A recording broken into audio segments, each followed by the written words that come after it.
Each time we go out to dive, there's always a pensive look on the crew's face. Diving in the Okavango is not the norm by any means, and each dive is bound to be an adventure. We are, again, after crocodiles. One tends to look at the water in a slightly different light. I spent half my life traveling up and down this channel, and now that we're diving it, I look at it in a completely different way, wondering what sort of places crocodiles would hide in.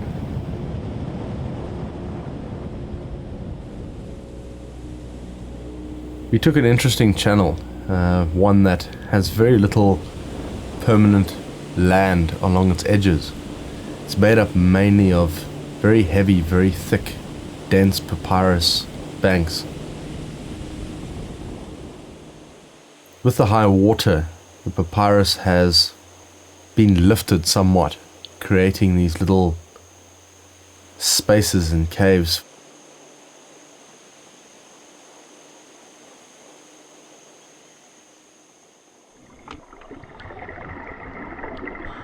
As we entered the water, we picked up a series of hippo channels, literally tunnels that were carved out, and there was a great current flowing in from the outside into this channel.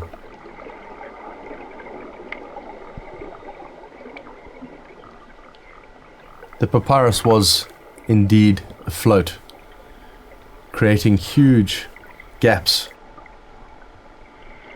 It's incredibly airy feeling, airy environment. It's a beautiful environment, one of quite incredible contrast.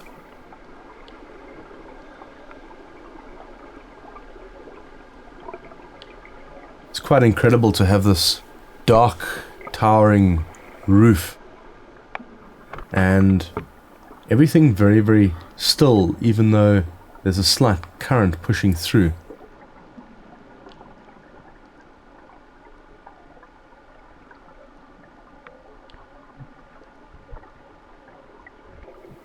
Some of the areas of vegetation are incredibly pretty, quite dense.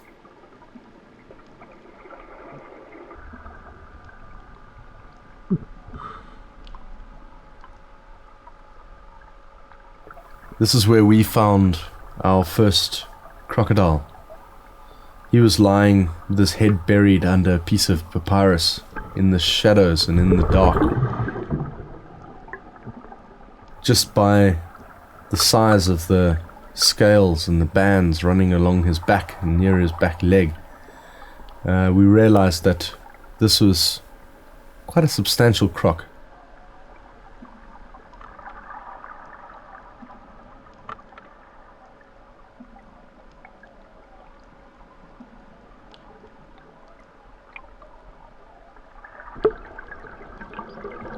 He moved away from us and went into one of these papyrus caves, causing quite a lot of sediment.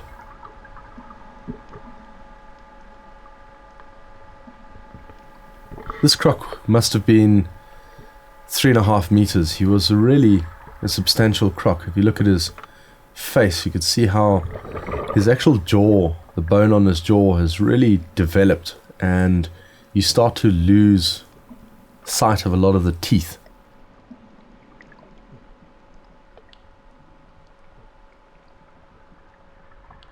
What was quite astounding to me was the size of the base of his tail.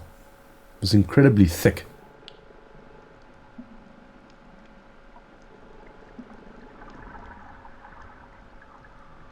See the size of this croc's neck.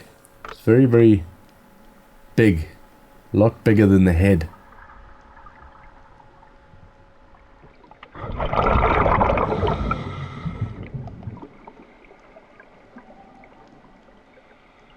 We moved out of the cave and started drifting downstream, finding a place to exit.